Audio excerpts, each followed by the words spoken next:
I'm on standby. Gotta chime in with my phone.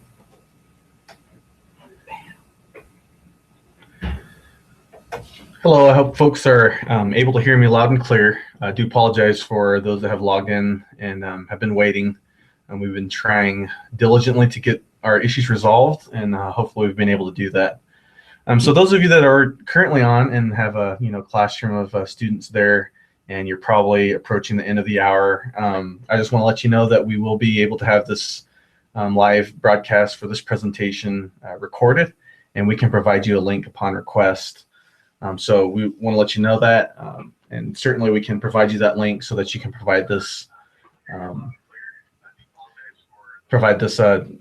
webinar link to you, and you can use it for your students at a later time.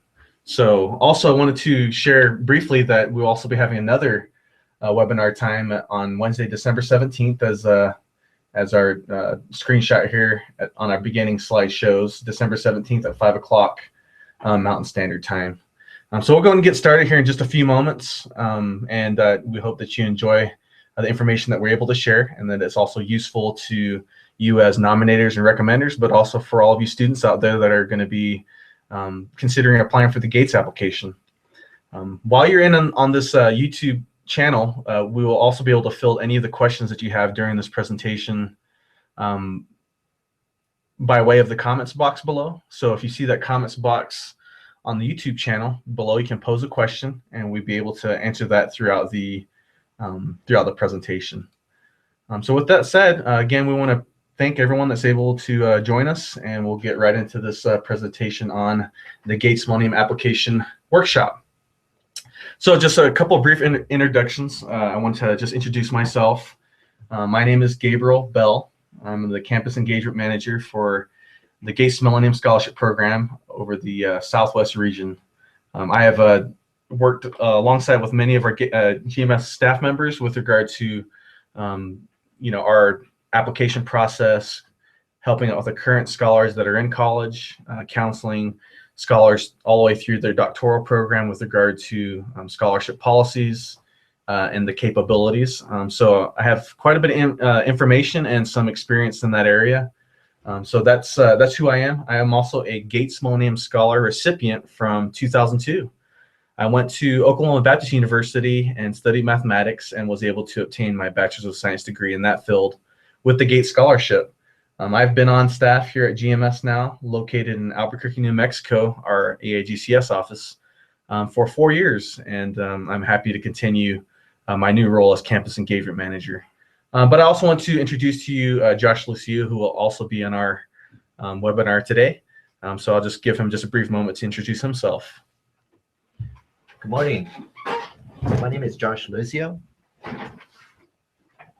I am actually new to the organization. I started not too long ago.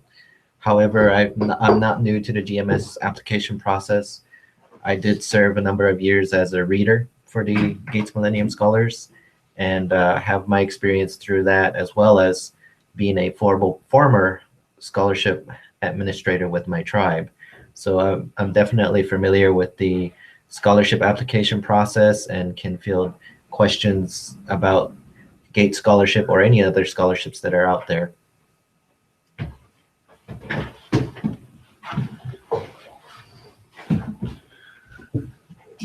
And so with that, we just want to go ahead and get right into the meat and bones of our presentation. Once again, those of you that have just joined us, we will be able to field any of your questions via our YouTube site that you should be on. If you just pose a question down below in the comments box, we'll be more than happy to answer those questions as we proceed through our webinar.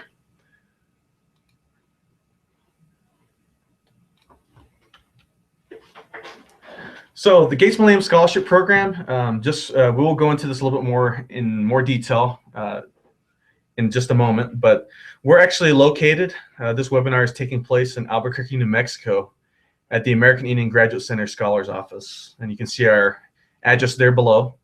Also, a couple links. One is the gmsp.org website, which will take you to our application website for the Gates Scholars Program. Also, to the right of that, you have the American Indian Graduate Center Scholars website, that you can also click, and it will take you to our office's website. As many of you may well know, the Gates Scholarship Program started in 1999 from a $1.6 billion grant from both Bill and Melinda and their foundation, with the objective to fund 20,000 students across the nation through their college experience. And we're currently past the 17,000 mark, and we're getting close to wrapping up that 20,000 commitment. The Gates Millennium Scholarship Program is administered by 4 separate offices that also help and administer the program on behalf of their ethnic groups. So the United Negro College Fund is the administrator of the program, and they're located in Washington, D.C. We have the Asian Pacific Islanders Scholarship Fund, which is also located in Washington, D.C. To the left, we have the Hispanic Scholarship Fund. They're located in Los Angeles, California. And the American Indian Graduate Center Scholars is located here in Albuquerque, New Mexico. And that's the office that we're presenting this webinar from. So just wanted to share with regard to this that we do have separate staffs and separate offices that all work together to both talk about the GMS application process and also to assist our scholars throughout their college experience from the point of inception all the way through, for some, all the way through to their doctoral programs. And the American Indian Graduate Center Scholars also has a number of scholarship opportunities that your students and you students may be interested in. So I just wanted to provide the link here, give you a little snapshot of what the website looks like.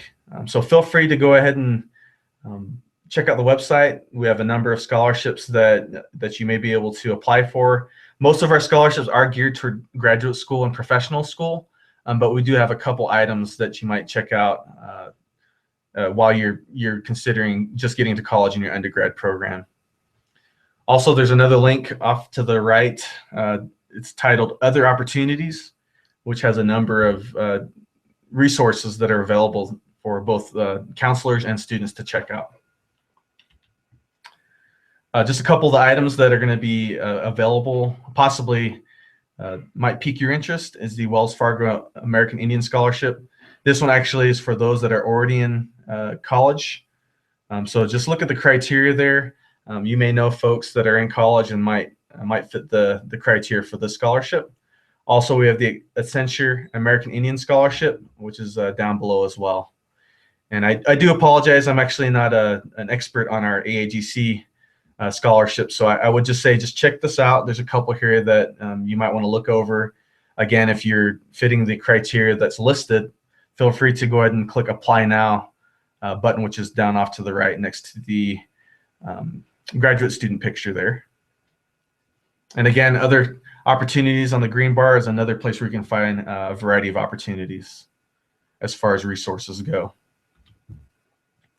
Now, we're going to get right back into the Gates Scholarship Program itself, and I'm going to go ahead and allow Josh to let me know if he has any additions as I go through this list.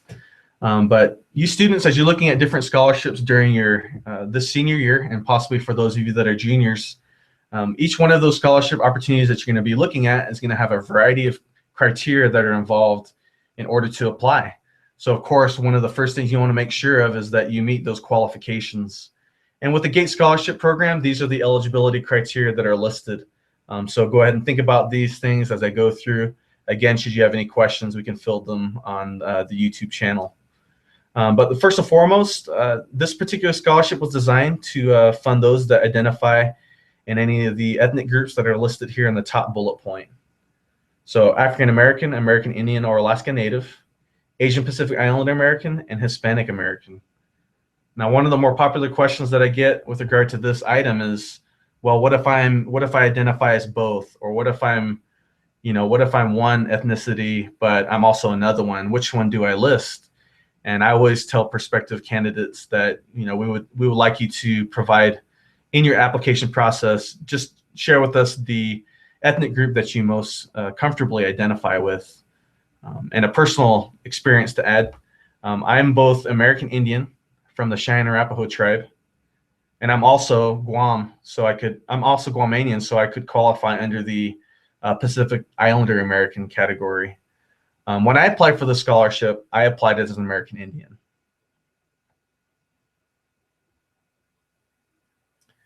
The next bullet point is we would ask that all of our applicants be citizens of the United States or be able to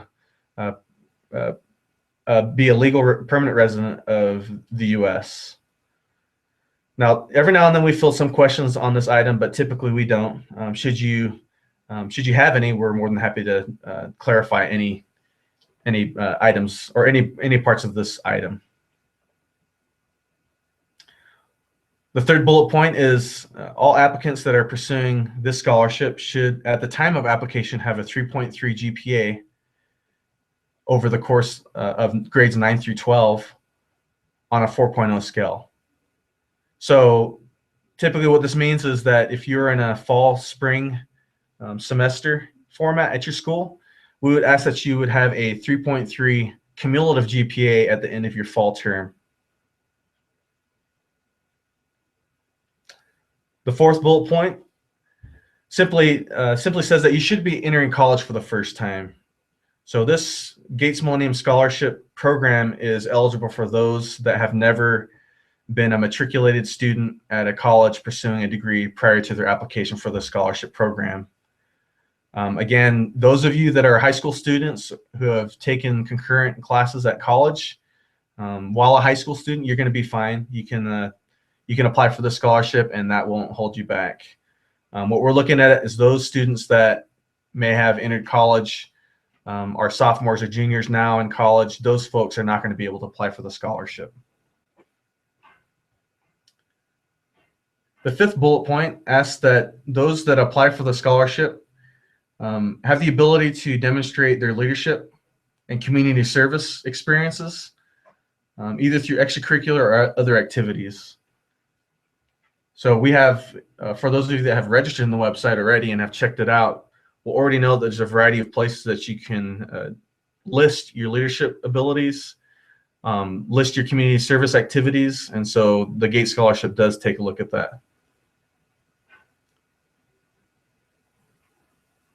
The last bullet point here is that the Gates Scholarship is designed to fund those that have a significant financial need, and the way that that's defined is those that are applying should be eligible for the Pell Grant through the FAFSA website. Of course, any questions of those would be able to answer them as well. Just one thing to add, most scholarships that students apply for have to go through the FAFSA website, and it's also just another resource where students can get financial aid, including student loans as well as work study. And again, with regard to the Gates Scholarship, while you'll probably be filling out the FAFSA for your college application in general or your college process in general, but other scholarships also ask that you complete the FAFSA. So it's important to do that. And you can do that by registering and submitting your application at the website below, fafsa.ed.gov. And prior to you filling out the FAFSA, just a couple items to keep in mind. Since this is such a crucial part of not only the Gates Scholarship application, but scholarship applications in general, these are just a couple things to keep in mind as you're considering that. The first thing I always like to say is make sure that you're prepared to submit all the application material in the website, which includes obtaining all your financial documents like your W-2s. And these are things that your parents, for those of you students that are listening, your parents would understand what these documents are. Have your W-2s ready. Have just estimates for your family's income for that particular year. That way, when you go into the FAFSA website itself, you have an idea of what to input into the fields. Also, be aware of the timeline. Since the Gates application the deadline is going to be January 14th, and the opening of the FAFSA website will be January 1, we're not asking folks to have a completed FAFSA application at the time that they apply for Gates. We just want you to be aware that the application for FAFSA opens on January 1, and to get that process started as close to that date as possible. While you're able to submit your Gates application without a completed FAFSA application, there will be a time later on in the Gates application process where we're going to ask for official FAFSA documents. So it's important that that process start, if not get completed, as soon as possible. Also, one of the other things that I'd like to share with schools, families, students that are considering applying for the Gates Scholarship is when you're applying for not only Gates, but FAFSA specifically, you want to make sure that you report the most accurate information that's available to you. One of the things that we see, and it's such a heartache sometimes when it goes in the less than in the other direction, is that if folks submit inaccurate information, this can oftentimes catch up in the FAFSA process, if not at the college level process. And some students may be selected for verification of the information. And oftentimes if there's inaccurate information, then there's quite a bit of processing time that's added, not only to your scholarship, but just to your general financial aid process at the school that you're pursuing in the fall. So to avoid any of those type of complications, which can have some extreme effects, is just make sure that your information is as accurate as possible. The next item is, with regard to that, is just to make sure you're in contact with a financial aid office at the college that you're pursuing. So you can cover some of those items that could take some, quite a bit of understanding. And typically, if you haven't been through the process, contacting your financial aid office is going to be a really good resource, and it will answer a lot of questions that you may have about the process at that particular school. Last piece at the very bottom is that the FAFSA.ed.gov website has a number of live resource links that are there, not only live chat that's available on the website, but there are also a number of YouTube videos that if you just search briefly on the website, you'll be able to locate. These are very helpful. It gives you a visual look on what the FAFSA website is looking for and also how the website works. The last item also is, again, one of the popular questions is, well, if you have to be eligible for the Pell Grant, how do we know if our family's eligible or not? And I always refer people to the FAFSA forecast link that's also on this next screenshot that we have. If you look at the bottom right-hand corner, this is the website for the FAFSA.ed.gov website. There's a link that says FAFSA Forecaster. If you click that link, you'll be able to see what preliminary estimates your family is going to be eligible for, and one of them may be the Pell Grant. So if you have a really strong urge to figure out whether or not you're going to be eligible for the Pell Grant, and therefore whether or not you want to apply for the Gates Scholarship, this is a good way to take a look at that information. Submit some preliminary estimates, and then the FAFSA website will return to you also some estimated eligibility or eligible items that your family could pursue. Again, these are going to be based on estimated information, so I just want to make sure to let you know that this is just to give you an idea of what you may be eligible for. If you're borderline, if you're very close, I always advise students to apply for the Gates Scholarship and find out they're not eligible, rather than not apply for the Gates Scholarship and afterward find out that they're eligible way after the fact, which can be a heartbreaking situation. And again, there's those YouTube videos that I was mentioning. You can click a link and it'll take you to a series of YouTube videos that are very, very helpful. Okay, we're going to get right into the nomination process itself here. So, but again, before I do that, I just want to check to see if we have any questions that are fielded on our YouTube channel at the moment. While Gabe is checking that, it's important to note that there are some important steps that a scholar has to take when applying for the Gates, and those were just part of the slides that we were going over to make sure that a scholar is eligible, that they're also applying for another source of funding, which is FAFSA, and all these are just preliminary steps to applying for the Gates as we move into the Gates application itself. All right, thank you, Josh. So again, with regard to everything that we mentioned, if you feel that you're eligible for the application itself by way of the criteria that we shared, also that you're likely going to be eligible for the Pell Grant, we encourage you to start this application process as soon as you can if you haven't already. You can see at the bottom of this slide, it does state that the deadline for this year's application is going to be January 14th, which is on a Wednesday. So you can start your registration process even as you're listening to this webinar now.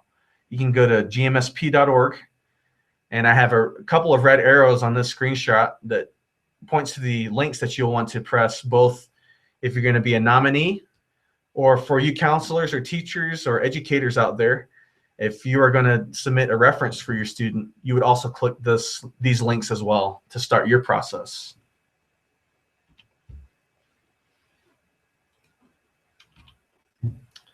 It's going to take you to this screen. And again, for those of you that are applying for the scholarship, you'll click the button at the top. It's a blue one. It states apply for this scholarship. Just off to the right of that, there's a button that states write a reference. If you want to click that and you're going to be a teacher or a community organizer that's going to be submitting a reference for a student, you'll click write a reference. You'll see that this page also has a good set of information with regard to this year's application process. For those of you that are really looking at that screenshot closely, you will see that this is the screenshot from 2013.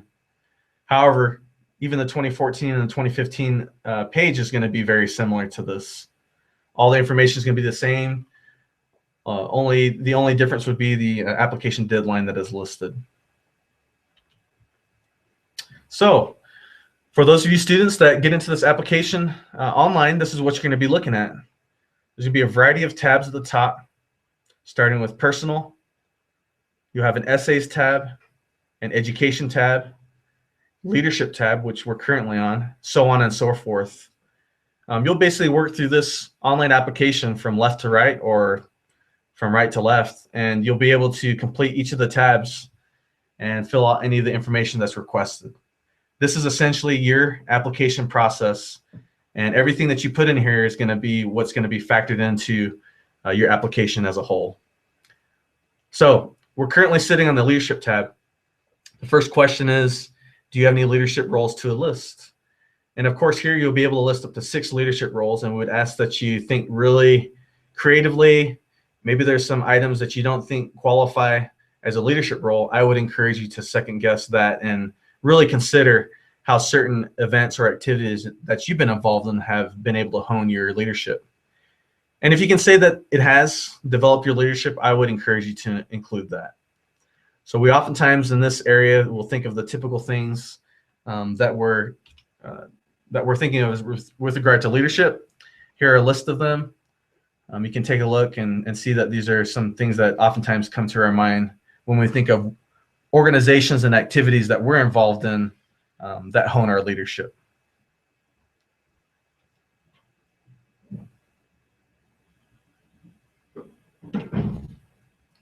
We also have a lot of applicants that are involved in other items that might be away from school. Many high school students are involved in many high school students are involved in church. If that's you and you're involved and you're doing different things there, think about some of those items, activities that are developing your leadership.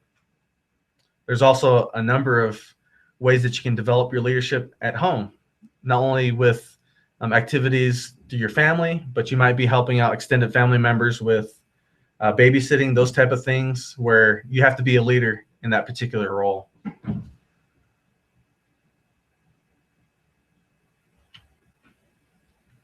And we have some more non-traditional, or as I like to call them, more traditional types of leadership roles. For those of you that are taking part in traditional activities with regard to your tribe or ceremonial ways, should you feel comfortable in sharing those items, you can definitely do so. When you think about some of the things that you do, both in ceremony or in festivals or certain times of the year, or maybe even just maybe some church traditional ceremonies where you're selected out and you provide a certain role, you can definitely talk about that in a way that it develops your leadership. Of course, if there's something that you're not supposed to talk about or you don't feel comfortable talking about, by all means, you don't have to list that. But we do want to welcome the space for you to include any of those items that you do feel comfortable sharing. And you can see a number of items here that past GMS applicants have provided and shared with us. I would like to add that as a reader, I always find this part of the section very interesting among the different tribes that are in the country. And this definitely gives us an idea of how um, unique a student is with regard to their community, their culture, and so forth. And we also understand that some students may not be located near or around their tribal communities and may not be able to participate. But there is definitely other areas that scholars can talk about. And so the prior slides are just some ideas on what students can include in their essay.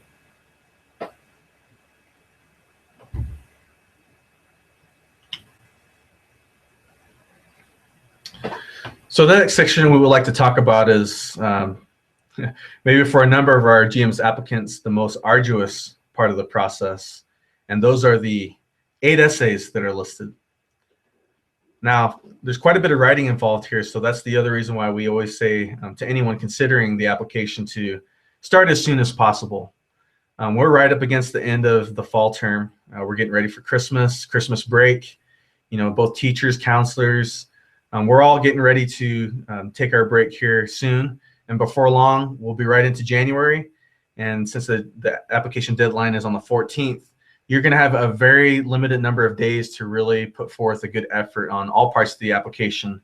And most importantly, I think, is applying a good set of time to not only write your essays, but edit them and make sure that the best writing that you can provide in your application. So we do have 8 essays. We have a 9th essay that's reserved for GED students. But for most applicants, you're going to be filling out essays 1 through 8. Now, a lot of questions that I get, or maybe one of the more popular questions that I get, is do you have to fill out all 8 essays? And the answer is yes. Should you leave one of the essays blank, your application is going to be automatically taken out of the system and it will not proceed in the process further than that. So again, fill out all 8 essays. What we would ask is that you use up to 1,000 words. So some students say, you know, how much do I need to put in there? What we're asking is you to submit an essay in the length that would answer each question sufficiently. And then beyond that, what you want to do is make your application stand out by making your essay that much more creative. And also maybe you want to talk about things where you want to share your passions with those that are reading your scholarship application. If you're just writing just to get through the writing, if you just want to fill in the space, that type of thing will certainly come across in your review. So we want to hear from motivated individuals. We want to know who are the top students across the nation. So make your writing reflect that.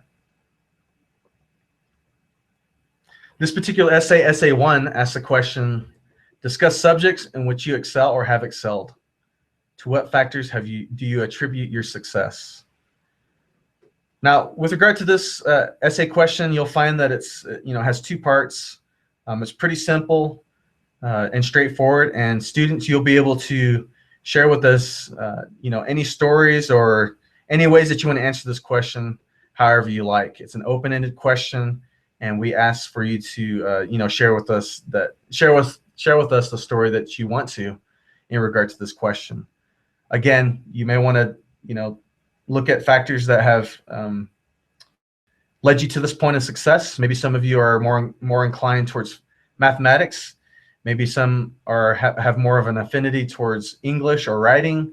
Then there's something in the background that has caused you to find your success there. So talk about that. If it's a family experience, if it's something that you're just naturally drawn to, share that with us and take it a step further and maybe add some other items in there that also describe some of those contributing factors. Again, you have up to 1,000 words, which is about 2.5 pages, single space. You don't have to use all of it. I would say you could probably do a really good answer in 2 to 3 really well-written paragraphs. And one thing to keep in mind, we do say subjects, meaning that you can add more than one.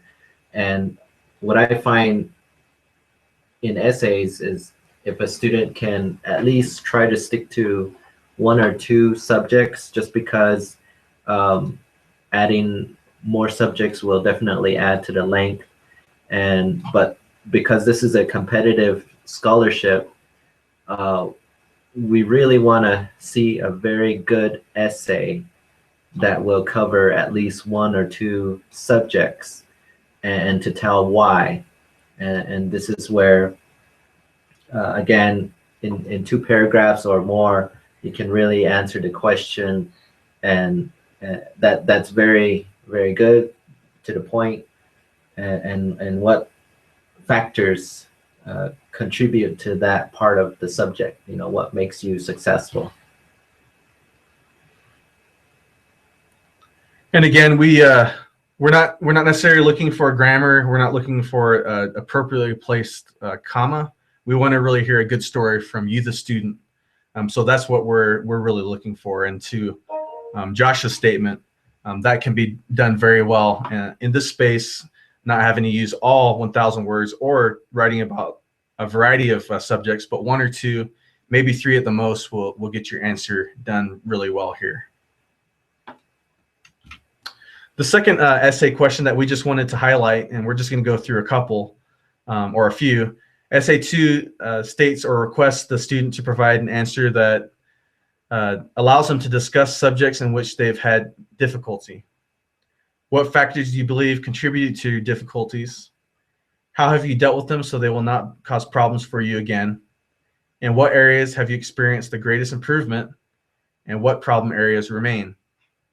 So versus essay 1, essay 2 has far more parts to it than essay 1 did. So again, as you're looking at this essay, the first thing you want to do is answer each part of the question. And you can see that it's highlighting what are some of the struggles that you've had thus far in your academic career. One thing that we oftentimes think is if you're a stellar student that you just zip through high school, and maybe you zip through each one of your classes, but there's probably some difficulties along the way. What we want to know is, have you been able to identify those difficulties? And then also beyond that, have you been able to figure out a way to overcome those difficulties? When you think about your college experience, and of course, for those of you that haven't been there, it's going to be all new to you. When you get there, you're gonna face or encounter difficulties, hardships, obstacles, much in the same manner that you have at the high school level. Although it may be a little different. Maybe there might be different items that you're going to encounter. This is a place in this essay where you highlight to the Gates Scholarship Review process what makes you that student that stands out. Are you able to, first of all, recognize your strengths as in essay 1? What are some of the areas where you have success? Essay 2 then pulls out what are some areas where you struggle, and then how have you dealt with those struggles? So you can again talk about most any circumstance that you've encountered, but describe to us in a way that you're able to really highlight your ability to overcome hardships in your life. And again, we know that there's a variety of circumstances might come your way, as they do with all of us, but we again want to know who are those that are able or have the skill set to overcome them. And if you think about leadership again, if we want to talk about it from that perspective, leaders have the ability to identify those things and overcome them. So you can think about it from that perspective as well.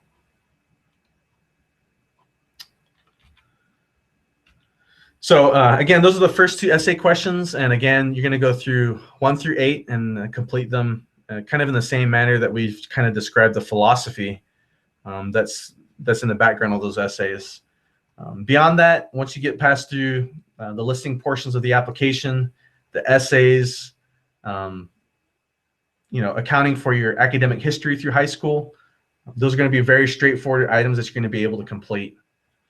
So again, back to some general suggestions that we would provide to you. Of course, again, being that we're at the end of the fall term, we would ask that you start this application process as soon as possible.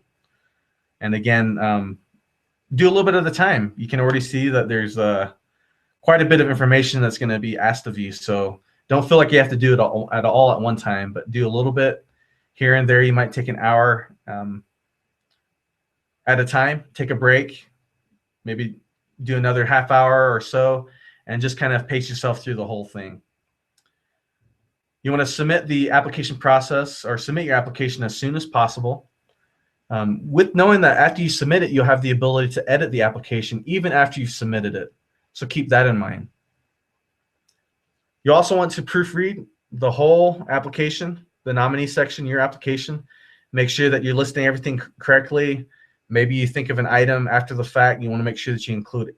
All your community service and leadership activities, both your paid and unpaid volunteer work. So really begin to think about that and include everything that you can. Don't leave anything out. Now, you students, again, you may or may not have already approached the nominator or recommender. If you haven't done that, you want to do that as soon as you can. You don't want to wait till that last week of the application deadline. You want to be considerate and respectful of your mentors, your counselors, your teachers' time. Know that at the beginning of the semester in January, they're going to be just as busy as they were probably as they were exiting the fall term. So make sure that you contact them. If you haven't already, contact them today. Ask them if they'd be willing to provide your nomination or recommendation in the Gates Scholarship website. You want to pick someone that knows you well and that can write about your either academic history as a nominator or your community service events as a recommender. It'd be helpful also to give them a little list of some of the things that you've been involved in throughout your high school career in the form of a resume or maybe an activities list. While they may know you really well, it'd be helpful for them to see some extra tidbits about your what you've been involved in and speak to those items as well. In general, you're going to be looking at pursuing college, whether you're a junior or a senior. This thought is going to be on your mind if it hasn't already been on your mind. Where am I going to go to college? Am I going to go to in-state? Am I going to go out of state? Am I going to go to an Ivy League school? Am I going to go to a community college, junior college? We'd ask for you to shoot high on your list of colleges. Shoot for those that might just be out of your reach academically. Maybe you're just borderline in the requirements. Apply for those as well as those schools that might be nearby home. Maybe some other colleges or universities that you really fit their application criteria. But the main point to this item is that you're thinking about it and you're beginning to write some ideas down of where you might want to go. And the last point on this slide, make sure that you look for other resources out there. In my experience, for those areas and regions that are really, they know the Gates Scholarship well, or they may know of a travel scholarship really well, we oftentimes will get tunnel vision and we might just apply for one or two items. I would say to really broaden your net and look at other resources. You can find them at websites like fastweb.com. Again, you can look at them at aigcs.org, our home website, among a host of other websites that are out there that really help your scholarship search. So look at other resources. Again, FAFSA website is also a good one to look at, and I would say most, if not all, college students will apply for FAFSA aid as well. Again, here's the application website, nomination process. This is again what the webpage looks like when you go to gmsp.org. The application deadline is January 14th on a Wednesday. And we do allow you all the way up to 11:59 Eastern Standard Time on Wednesday. So make sure you're adjusting for your local time, wherever you're at, that you apply and you submit that application prior to 11:59 Eastern Standard Time. So we're in Mountain Standard Time, so we're a couple of hours behind. So our application deadline will be just adjusted ever so slightly. So the way that you avoid any mix-ups with timelines or different time zones is that you submit it well in advance of January 14th.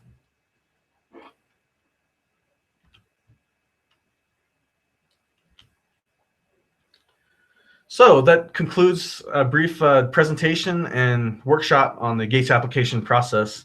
What we've been able to share with you is, again, a little bit about ourselves, about the Gates scholarship process itself, also some of those other thoughts that we have with regard to the application.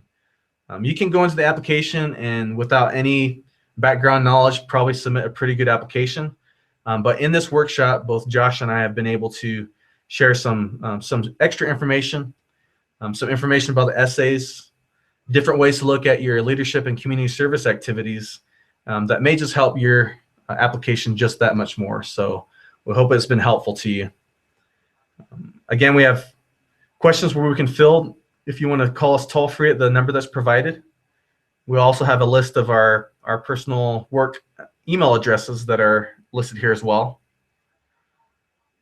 But you can always reach us at our toll-free number. So at this time, I want to just take a look again to see if there's any comments that have been posted on the YouTube comment section, which I don't see them there yet. But I do see that we have a number of folks that have been successfully in on our webinar today. So I want to thank all of you counselors, teachers, those of you that have joined us, and all you students out there that are listening. We're looking forward to hearing from you. What I want to leave you with before I leave a brief moment for Josh to share some closing comments is, for all of you that have registered in the website, we're going to be able to get your email address that you provide, and we're going to be following up with all of you with some helpful tips, deadline reminders, some essay suggestions, some other helpful things. So I highly encourage you to get in that website at gmsp.org, register so we can get your contact info, and we'll begin to follow up with you as we get closer to that deadline. Other than that, I want to wish all of you, great luck, and know that, if you do your very best work, that's the most that you can ask of yourself. And those applications are typically the ones that go further than otherwise. So I want to thank all of you. I'm available to talk to if you email me or call us at our number, and I'll be more than happy to share any information that I can with you. So good luck to you all, and have a happy holidays.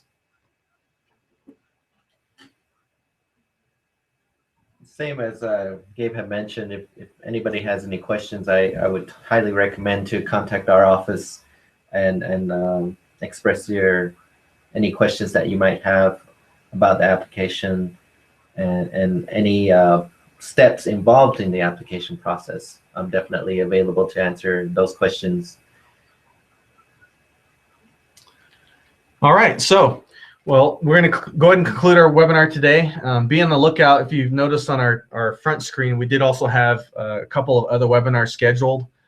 So we will certainly have a better process and experience with regard to any technical issues that we're going to encounter, being that we filled quite a bit of them this morning. So we do thank you all again for your patience. But we will have another Gates application workshop webinar.